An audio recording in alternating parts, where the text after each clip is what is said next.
네, 예, 지난주에 뵙고 또 이번 주에 뵙지만 또 2022년에 뵙는 것과 또 2023년에 뵙는 것이 또 다릅니다. 예, 다시금 반갑게 만나게 되어서 진심으로 감사를 드리고 예, 새해니까 또 우리가 또 덕담을 주고받는데 모쪼록 하나님의 선하신 인도하심이 있는 복된 새해가 되시고 아, 감사와 기쁨이 넘치는 그런 한 해가 되시길 진심으로 기원합니다. 코비드-19가 일어나기 전에 저희 교회 표어가 다시 복음으로였습니다. 근데 이제 그 표어를 지난 코비드-19년 동안 19가 계속 진행되는 3년 동안 표어를 바꾸지 않았었습니다. 안수 집사님께서 목사님 그래도 좀 바꾸는 게 좋지 않겠습니까? 그렇게 이제 말씀을 저한테 해주셨는데 제가 이제 생각에 지금 시기는 우리가 참 복음을 붙잡고 살아야 되는 시기다. 세상적으로 혼란스럽고 어렵기 때문에 이럴 때 우리를 붙잡아 줄 수 있는 건 복음의 힘밖에 없다라는 그 취지에서 계속 그 표를 사용했었습니다. 그리고 이제 2023년이 되면서 교회 표어를 이제 다시 새롭게 정하였습니다. 오늘 말씀의 제목이 새롭게 세워가는 교회인데 이 말씀의 제목은 2023년 우리 하나교회의 표어이기도 합니다. 이전 것은 지나갔고 이제 우리가 새로운 피조물로서 새 것이 되었기 때문에 새로운 마음, 새로운 힘을 가지고 새롭게 우리 몸된 교회를 세워가고 우리의 삶도 변화시켜 가자 하는 이 취지로 이제 말씀을 정했습니다. 근데 이 말씀을 정하고 보니 비슷한 말씀이 있는데요. 전도서 말씀을 보니까 새로운 것은 전혀 없다는 전혀 반대되는 말씀이 있었습니다. 한번 우리 같이 한번 보면요. 전도서 1장 9절 10절입니다. 보시면 같이 한번 읽어볼까요? 이미 있던 것이 후에 다시 있겠고 이미 한 일을 후에 다시 할지라 해 아래에는 새 것이 없나니 무엇을 가리켜 이르기를 보라 이것이 새 것이라 할 것이 있으랴 우리가 있기 오래전 세대들에도 이미 있었느니라. 예, 딱 현실적으로 이 말씀이 맞는 것 같아요. 그죠? 이미 있던 것이 후에 다시 있겠고 이미 한 일을 후에 다시 할 것이다. 새해가 됐다고 우리가 뭐 밥을 두 그릇씩 먹는 거 아니죠. 새해가 되기 전에도 한 그릇 먹고 오늘도 한 그릇 먹고 새해가 됐다고 해서 뭐 하루에 4끼 5끼 먹지 않습니다. 그죠? 늘 삼시세끼를 먹죠. 뭐 일반적인 이야기입니다. 경우에 따라서는 또 식습관이 다를 수 있는데 새해가 됐다고 우리의 외모가 크게 바뀌지도 않습니다. 어제 했던 일들을 오늘 그대로 반복하죠. 우리만 그런 게 아니라 우리 앞선 세대들도 그러고 살았습니다. 그러니까 지나간 인류의 역사 속에서 수많은 사람들이 시간의 흐름 속에서 뭔가 새롭다고 이야기는 하지만은 그러나 막상 그 현실을 살아갈 때는 별로 새로운 게 없어요. 길거리에 폭죽이 터진 흔적만 있을 뿐이지 어제와 오늘이 크게 바뀐 게 없습니다. 여러분의 모습도 어제 모습 그대로 오늘이고 아마 오늘 모습 그대로 내일 보여지게 될 것입니다. 새로울 것이 없는 이 땅의 인생의 삶입니다.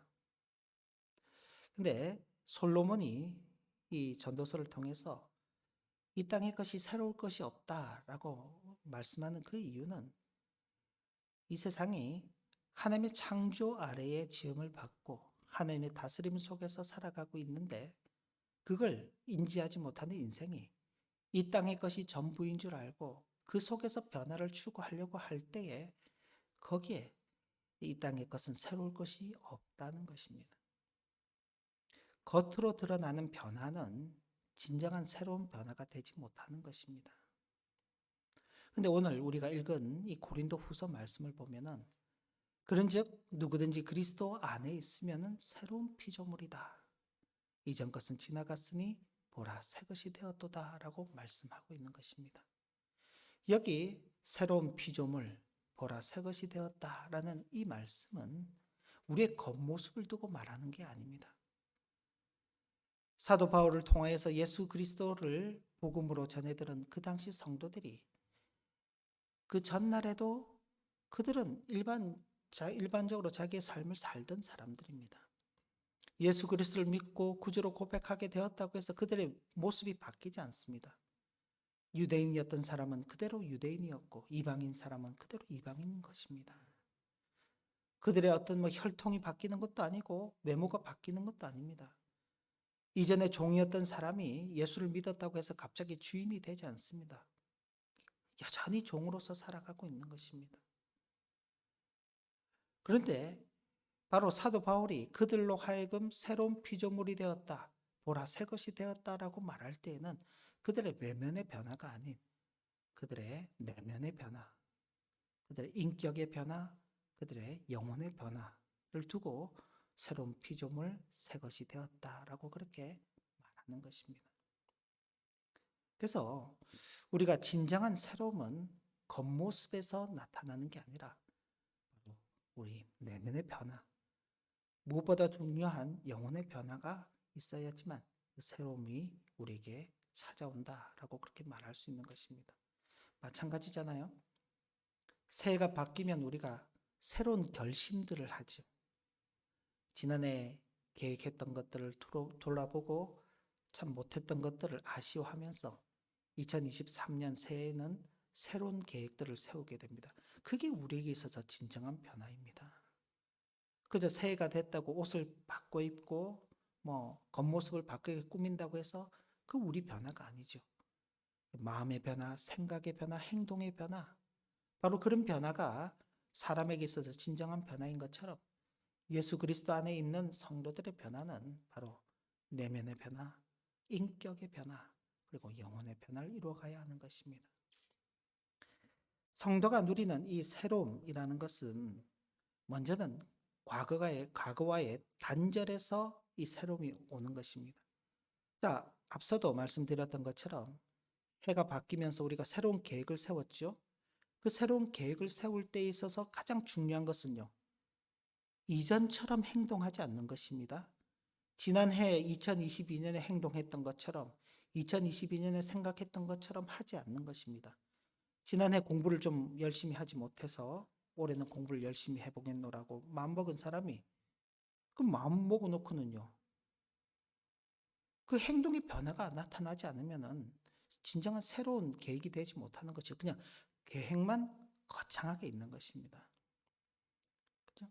건강을 위해서 운동을 해보겠노라고, 그죠? 또 자기 개발을 위해서 뭔가 새로운 도전을 해보겠노라고 계획은 세우지만은 정작 이전에 했던 것과 별로 차이가 나지 않게끔 똑같이 산다면은요, 새로운 변화를 일으킬 수가 없는 것입니다. 바로 그리스도 안에서의 우리의 새로움도 과거와의 단절 속에서 주어지는 것입니다. 여기 로마서 6장 6절부터 7절 말씀 보시면 우리가 알거니와 우리의 옛 사람이 예수와 함께 십자가에 못 박힌 것은 죄의 몸이 죽어 다시는 우리가 죄에게 종노릇하지 아니하려 함이니 이는 죽은 자가 죄에서 벗어나 의롭다 하심을 얻었습니다. 그러니까 그리스도와 함께 십자가에 못 박혀서 우리가 이미 이제 우리의 과거 옛 사람이 죽었기 때문에 더 이상 우리는 그런 죄악된 삶을 살지 않는다. 과거 죄인으로서의 그 삶과의 단절을 선언하는 것입니다. 바로 여기에 우리의 새로움이 있는 것입니다. 그리고 우리의 새로움이라는 것은 우리가 스스로 만들어내는 것이 아닙니다. 우리에게 성도에게 주어지는 새로움이라는 것은 무엇보다도 예수 그리스도와의 관계 속에서 주어지는 새로움입니다. 요한복음을 15장을 보면 포도나무 비유가 나옵니다. 우리 주님께서 나는 포도나무요 너희는 가지다 라고 말씀하시며 포도나무에 가지가 붙어 있지 않으면 어떻게 되나요? 오늘도 우리가 이제 이건 자연 현상 속에 지난 며칠간 바람이 많이 불었죠. 길거리에 보면 곳곳에 이제 나무 가지들이 부러져서 떨어져 있습니다.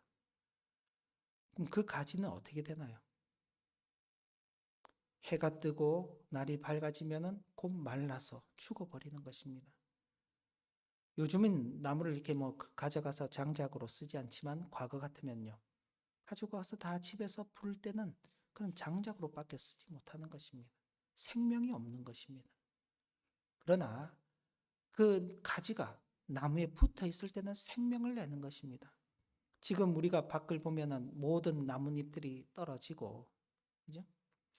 참 나무가 그냥 초라하게 보여서 저게 참 생명이 있나 싶은데 곧 지나면은 어떻게 되나요? 파란 잎사귀를 내면서 이내 또 파란 무리들을 이루게 되죠. 곳곳이 그냥 나뭇잎으로 파랗게 변하는 그런 일들을 보게 되는 것입니다. 왜 그런가요? 나무에 붙어 있기 때문에. 그래서 우리 주님께서도 그렇게 말씀하시는 것입니다. 너희가 내게 붙어 있지 않으면 안 된다. 말씀 한번 보실까요? 4절 말씀부터 한번 보시면 내 안에 거하라. 나도 너희 안에 거하리라. 가지가 포도나무에 붙어 있지 아니하면 스스로 열매를 맺을 수 없음 같이 너희도 내 안에 있지 아니하면 그러하리라. 주님과 연합되어 있지 않으면 성도에게 있어서는 새로움이 없는 것입니다. 그냥 죽은 상태인 것입니다. 아무런 소용이 없는 것입니다. 가치가 없는 것입니다. 그런데 주님과 연합해 있을 때에 열매를 내는 것입니다. 나는 포도나무요 너희는 가지라. 그가 내 안에 내가 그 안에 거하면 사람이 열매를 많이 맺나니 나를 떠나서는 너희가 아무것도 할 수 없음이니라. 우리가 2023년 새해를 맞이하여서 각자가 이런저런 계획들을 세우고 또 이런 도전들을 해보겠노라고 그렇게 마음을 먹을지라도 그런 속에서도 주님이 함께 하시지 않는다면요. 우리에게 있어서 그런 새로움은 주어지지 않는다고 보셔야 하는 것입니다. 단순히 주님께서 너희가 내 안에 내가 너희 안에 있지 않으면 너희가 열매를 맺지 못한다고 말할 때 그게 어떤 구원의 열매에 한정되어 있지 않는 것입니다. 우리의 모든 삶의 열매들인 것입니다. 여러분들이 꿈꾸고 여러분들이 이루고자 하는 모든 것들도 역시 주님 안에 있을 때 그것이 진정한 가치를 가지면서 이루어져 가는 것입니다. 6절 보시면 사람이 내 안에 거하지 아니하면 가지처럼 밖에 버려져 마르나니 사람들이 그것을 모아다가 불에 던져 사르느니라. 주님과 관계를 벗어난 다음 갖게 되는 모든 것들은 다 가치가 없는 것이다. 그리고 성도가 누리는 새로움은 재창조함을 받은 존재 목적에서의 새로움입니다. 그럼 저와 여러분들이 새로움이라는 것은 그저 우리가 꿈꾸는 새로운 차원을 넘어서는 것입니다. 세상 사람들은 이전에 해보지 못했던 것, 새로운 도전, 새로운 꿈, 새로운 희망 그렇게 가지만 저와 여러분들이 그렇게 새롭게 된 목적이 존재 목적이 따로 있습니다. 여기 에베소서 2장 10절 말씀을 보시면 같이 한번 볼까요? 우리는 그가 만드신 바라 그리스도 예수 안에서 선한 일을 위하여 지으심을 받은 자니 이 일을 하나님이 전에 예비하사 우리로 그 가운데서 행하게 하려 하심이니라. 우리는 그가 만드신 바라 하나님께서 우리를 창조하셨다. 근데 이 창조를 마치 아담과 하와를 창조하시는 것 같은 창조로 그렇게 이해하시지 마시고 우리가 예수 그리스도를 믿고 거듭나서 하나님 앞에 재창조함을 받은 상태. 그러니까 저와 여러분들이 예수를 믿었다고 해서 갑자기 아기가 되어서 태어나진 않잖아요. 예수를 믿고 예수 믿는 사람으로서 거듭난 상태. 바로 그 상태를 두면서 하나님께서 우리를 그렇게 새롭게 재창조를 하셨는데 그 창조하신 목적이 뭐냐? 그리스도 예수 안에서 선한 일을 하기 위하여서 우리를 재창조하셨다. 저와 여러분들이 어떻게 보면은 지난 시간, 과거의 시간은 죽은 시간입니다. 새로운 시간을 받았습니다. 그죠? 새로운 생명의 시간을 받았습니다. 하나님께서 2022년이라는 시간을 우리에게서 흘려보내게 하시고 새로운 2023년이라는 시간을 우리에게 주셨습니다. 새 시간을 주셨지요. 왜 우리에게 새로운 시간을 허락해 주셨는가? 바로 하나님께서 우리를 새롭게 하시는 그 목적에 따라서 선한 일을 이루며 살아가는데 힘쓰며 살아가도록 하시기 위해서 저와 여러분들을 새롭게 하시는 것입니다.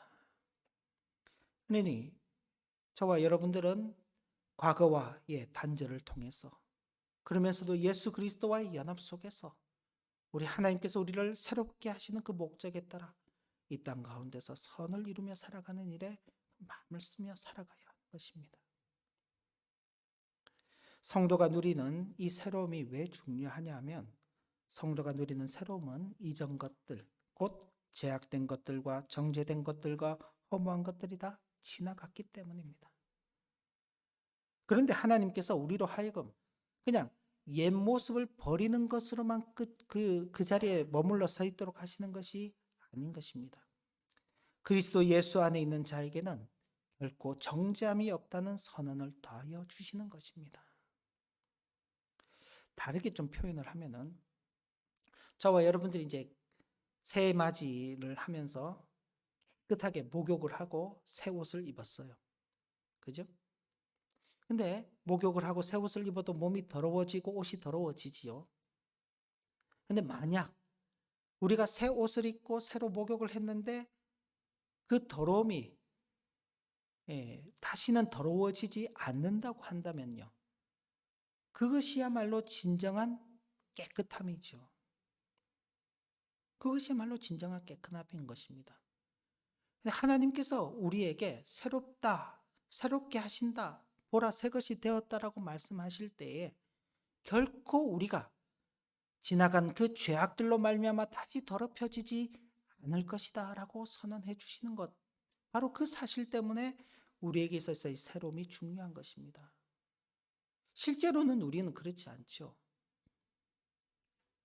우리는 또 죄를 짓고 살고 또 많은 실수를 하며 살고, 선한 그 일을 위해서 창조함을 받았지만은 선을 이루는 일보다도 우리의 욕심을 구하고 어떻게든지 다른 사람과의 경쟁 속에서 이기고, 그러면서도 그렇게 살아가는 그 삶 속에서 우리가 참 알게 모르게 죄를 짓고 살아가죠.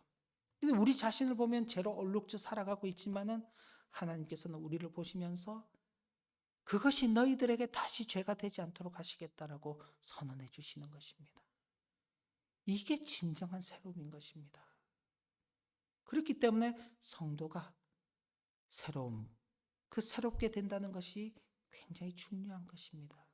그리고 또 하나, 하나님께서는 성도 자신이 믿음 안에 있는가를 항상 시험하도록 하십니다. 저와 여러분들이 믿음 안에 있는 걸 항상 시험 받죠. 어떻게 해요? 주일날마다 시험을 받지 않습니까? 오늘 예배를 가야 되나, 가지 말아야 되나, 그죠? 하나님의 말씀을 읽어야 되나, 읽지 말아야 되나, 기도해야 되나, 기도하지 말아야 되나, 다른 사람을 도우며 살아야 되나, 살지 말아야 되나, 매 순간순간마다 내가 정말 믿음 안에서 살아가고 있는 사람인지 시험하게 하는 것입니다. 세상 사람들은 그런 시험 받을 일이 없습니다. 자기가 하고 싶은 대로 하는 것입니다. 자기가 좋으면 끝이에요. 그런데 우리는 내가 좋다고 끝이 아니죠. 하나님께서 이를 기뻐하실까? 하나님께서는 이를 어떻게 생각하실까? 그렇게 조심조심하면서 살아가도록 하시는 것입니다. 바로 이런 일을 통해서 우리 애가 자기 믿음을 시험하게 하시는 것입니다. 그러면서 내가 과연 믿음 안에 있는지를 스스로 확정할 수 있게끔 하셨습니다. 이는 예수 그리스도께서 자기 자신 안에 계시다는 것을 성도 스스로가 인식하기 위함인 것입니다. 아까 앞서도 우리가 주님과의 관계가 중요하다고 말했습니다. 주님께서 너희가 내 안에 내가 너희 안에 가면 이라고 말씀하셨는데, 그걸 어떻게 알아요? 주님이 내 안에 계신지 안 계신지를 어떻게 아냔 말이에요. 근데 하나님께서 그렇게 우리 스스로가 확인할 수 있는 길들을 열어주시는 것입니다. 그러면서도 이런 경고를 다 하시는 것입니다. 만약 너희가 스스로 믿음 안에 있는지를 확인하지 않고 그렇게 예수 그리스도 안에 있다는 것을 확신하지 못하게 된다면, 그리고 그런 삶을 살지 않게 된다면 그리스도가 너에게 없다. 너희는 그리스도에게서 버림받은 사람들이다 라는 그 사실을 경고하시면서 성도가 외면의 변화뿐만이 아닌 내면의 변화, 그리고 그 내면의 변화가 외면의 열매들로 드러나게 하시도록 하시기 때문에 성도가 이 새롭게 변화된다는 것을 누리는 것이 굉장히 중요한 것입니다. 저와 여러분들이 꿈꾸는 것들, 기대하는 것들, 소망하는 것들이 그저 우리 속 안에서만 끝나는 것이 아니라 그것이 저와 여러분들의 삶 가운데서 묻어나야 되는 것입니다. 눈에 보이는 어떤 열매들로 맺혀져야 하는 것입니다. 그래서 정말 그것이 하나님 안에서 맺어가는 놀라운 열매들, 우리만 기쁜 열매들이 아니라 그것을 바라보시는 하나님께서도 기뻐하시는 열매들이 되도록 우리로 하여금 그 새로운 변화 속에서 살아가게 하시는 것입니다. 성도는 분명 그리스도 예수 안에서 새로운 존재가 되었습니다. 제가 여러분들에게 새로운 존재가 되었다라고 말씀하는 게 아닙니다. 바로 오늘 성경 본문 말씀이 보시면 그죠? 누구든지 그리스도 안에 있으면 새로운 피조물이라. 이전 것은 지나갔으니 보라 새 것이 되었도다. 될 것이다도 아닙니다. 되었도다. 저와 여러분들 모두는 다 그리스도 안에 있는 사람들입니다. 새 것이 되었죠. 그런데 이 일을 시작하신 분이 우리가 아닙니다. 하나님이십니다. 내가 그리스도 안에서 새 것이 되고 싶다고 해서 새 것이 되는 게 아닙니다. 하나님께서 이 일을 시작하셨습니다.